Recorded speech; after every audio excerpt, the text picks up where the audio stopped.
Inilah headline news pukul 22 waktu Indonesia Barat, saya Yohana Margareta. Kejaksaan Tinggi Jawa Timur menetapkan 2 orang sebagai tersangka dalam kasus pelepasan aset BUMD PT Pancawira Usaha. 1 tersangka langsung ditahan di Rutan Medaeng. Setelah menjalani pemeriksaan selama 8 jam, tersangka Upojo Sarjono, mantan Direktur PT Sempulur Adi Mandiri, langsung ditahan di Rutan Medaeng, Surabaya, Jawa Timur. Upojo Sarjono dan Sam Santoso yang juga mantan Direktur PT Sempulur di Mandiri langsung ditetapkan sebagai tersangka. Namun tersangka Sam Santoso tidak ditahan karena sakit. Mereka menjadi tersangka karena membeli 2 aset bermasalah milik PT Pancawira Usaha yang merupakan BUMD Pemprov Jawa Timur yang ada di Kediri dan Tulung Agung. Dalam kasus ini kerugian negara mencapai 11 miliar rupiah. Kedua tersangka diyakini terlibat rekayasa penjualan aset BUMD yang dibeli jauh di bawah nilai NJOP. Sebelumnya mantan Menteri BUMN Dahlan Iskan dan mantan Ketua DPRD Kota Surabaya Wisnu Wardana juga terjerat. Sarjono kita tahan dalam perkara lanjutan perkara korupsi di PT PWU. Waktu pada saat itu adalah diputus Dahlan Iskan dan WW ya, Wisnu Wardana. Dan ini posisi dia sebagai pemilik tanah tersebut.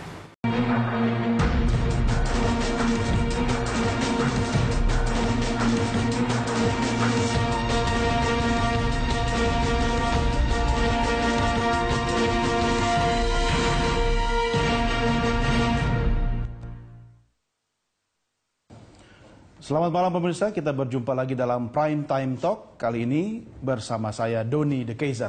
Sambil Anda menikmati hidangan berbuka puasa bersama keluarga, saya ajak Anda untuk menyimak Prime Time Talk kali ini. Pemirsa, Presiden Joko Widodo meminta pembahasan revisi Undang-Undang Nomor 15 Tahun 2003 tentang tindak pidana terorisme segera rampung. Sayangnya, pembahasan RUU anti terorisme masih belum kelar. Karena beberapa kendala diantaranya soal keterbatasan waktu dan juga adanya penambahan substansi atau konten dari draft awal yang sudah disampaikan oleh pemerintah.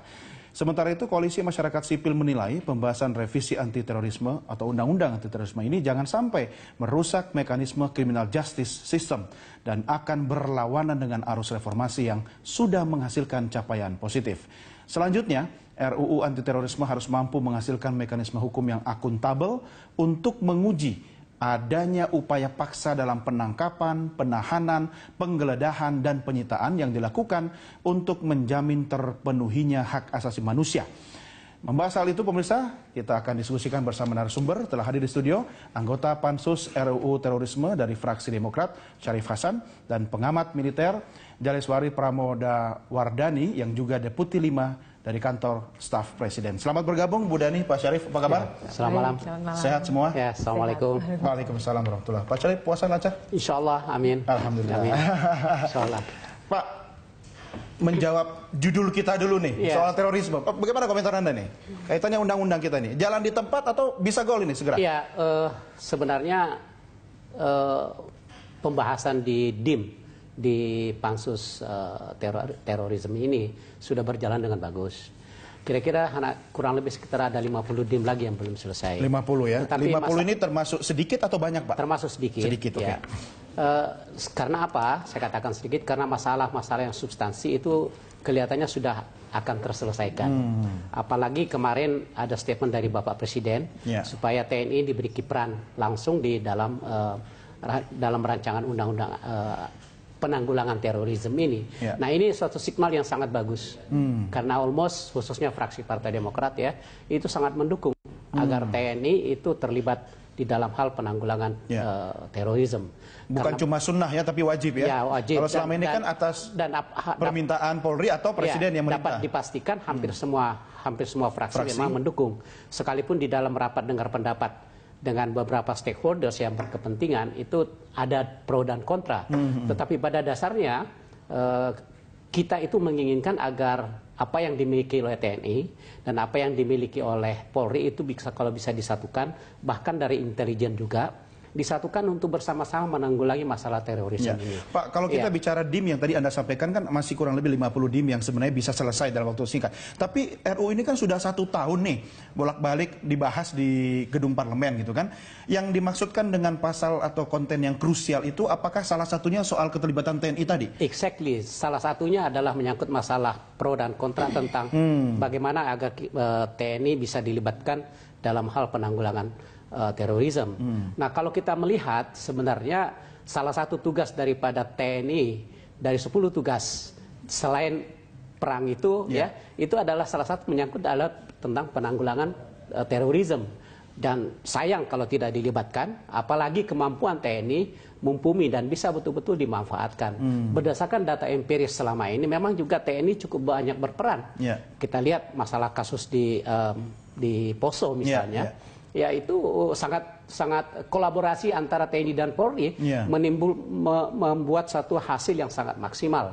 Apalagi dengan letak geografi Indonesia yang sangat kompleks luar biasa, lautnya 70% dari luas Indonesia. Tentu ini dibutuhkan suatu kemampuan yang sangat luar biasa dan juga TNI di situ saya pikir kami berpikir itu memiliki kemampuan yang betul-betul dapat diandalkan karena terorisme sekarang ini sangat luar biasa tidak seperti 15 tahun yang lalu ya mungkin dengan Polri sudah cukup tetapi sekarang kita mengharapkan semua elemen lembaga hukum itu bisa bersama-sama untuk menanggulangi masalah terorisme. Sekarang lintas negara, lintas batas ya. Artinya ini bukan sebagai alasan untuk daripada TNI kena negara damai tidak ada perang. Sini bantu urus terorisme enggak kan? Enggak ada masalah. Dari kantor presiden sendiri sudah ada sinyalkah bahwa ini semua sudah bisa hal-hal yang substansial sudah bisa masuk ke semua dalam RUU yang mudah-mudahan segera gol ini. Bu Dhani. Ya, saya rasa menyambung apa yang dikatakan oleh Pak Syarif Hasan, ketika Presiden mengatakan bahwa TNI penting untuk dilibatkan dalam penanggulangan terorisme, itu sebetulnya kita penting juga untuk merujuk pada rapat terbatas Presiden ketika bom Tamrin 14 Januari 2016 itu terjadi. Ketika itu Presiden menawarkan tentang bagaimana penanggulangan terorisme itu diletakkan dalam kerangka center of gravity. Ini mungkin sangat militer, tetapi intinya adalah pusat kekuatan teroris itu di mana sih? Apakah di jaringan sel-sel tempurnya? Apakah di kepemimpinannya? Ataukah di logistiknya? Ataukah di mana? Dan dari sana terlihat kalau dalam pemikiran saya center of gravity dari terorisme itu justru di ideologi. Ideologi ya.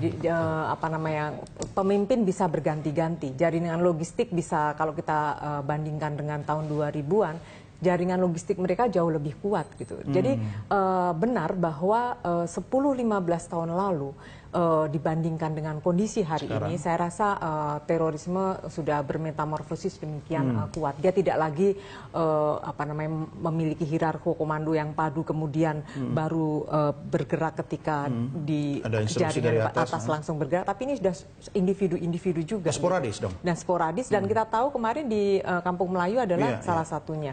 Nah, karena soal ideologi tadi ya, bukan lagi soal hierarki ya. Betul. Tapi persoalannya adalah bagaimana kita melawan ideologi. Bagaimana kita melawan sebuah gagasan, sebuah ide. Memenjarakan fisik bisa, memenjarakan gagasan, ide. Betul. Dan itu terjadi, kita pernah mengalami pada tahun 65. Bagaimana kita melawan ideologi komunis misalnya. Nah, dalam konteks penanggulangan terorisme hari ini, apakah yang akan kita, apakah undang-undang ini juga masuk sampai ke sana gitu. Misalnya, di ruang publik kita tidak bisa lagi sembarangan bicara soal jihad, rangkaian kata-kata jihad, bom bunuh diri, dan lain-lain gitu. Bagaimana agar ideologi ini kemudian bisa mati pelan-pelan dengan penanggulangan yang kira-kira seperti apa gitu. Tapi kok pendekatannya lebih militeristik begitu?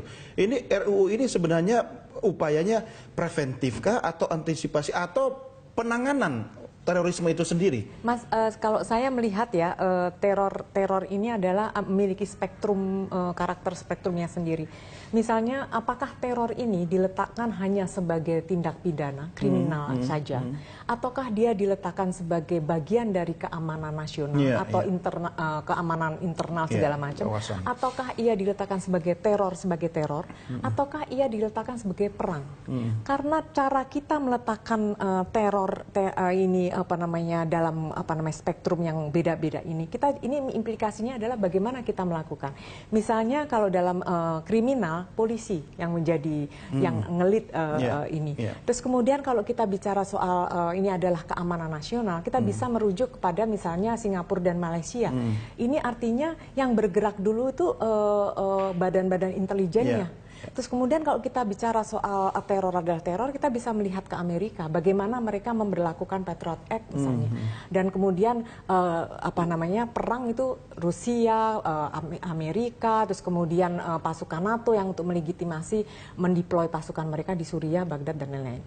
Jadi ini kita harus mendefinisikan dulu. Teror ini sebagai sebuah kondisi yang normal saja atau sesuatu yang darurat, yang luar biasa, kejahatan luar biasa. Kalau ini adalah kejahatan luar biasa, maka kita harus memperlakukannya luar biasa. Kekhawatiran kawan-kawan pegiat HAM dan masyarakat sipil adalah dengan adanya ini kekuatan militer masuk, itu kemudian melanggar hak dasar betul. manusia. Padahal dalam koridor demokrasi kan kita bisa melakukan pengaturan-pengaturan itu. Tapi kan kita ini bukan pilihan ya Pak Syarif ya. Artinya ini mau bicara bangsa, ya kan? Ya, betul. Taruhannya gimana Pak? Justru Mas Doni itu seperti apa yang dikatakan oleh Bu Dani, betul. Ya, justru itu title rancangan undang-undang ini bukan pemberantasan terorisme, tetapi penanggulangan. Penanggulangan. Jadi tindakan represif itu yang terakhir. Ya, betul, itu central of gravity-nya itu memang ada di jadi lebih paham. ke preventifnya dulu. Diutamakan kepada preventifnya. Jadi bagi yang ada rasa ketakutan terhadap peran TNI di sini, saya pikir sangat berlebihan. Karena itu akan kita atur semua dalam undang-undang semua.